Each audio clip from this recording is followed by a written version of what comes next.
शेतकऱ्याच्या डोळ्यातलं पाणी कुणाला दिसत नाही, कारण यंदा कांद्याने अक्षरशः शेतकऱ्याला रडून सोडलंय. 4-6 महिने शेतकरी आपल्या शेतात राबतो, लाखो रुपये खर्च करतो, तरीही शेतकरी आशा सोडत नाही. कारण त्याला वाटत असतं यंदा पिकाला चांगला भाव मिळेल.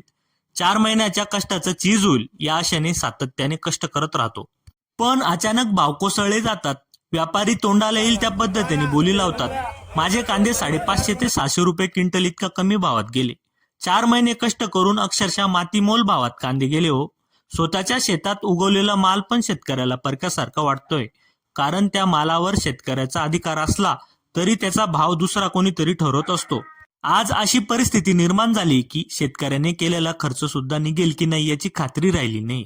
लाखो रुपये खर्च होतो, पण बाजारात मिळणारा भाव खर्चही भरून काढू शकत नाही.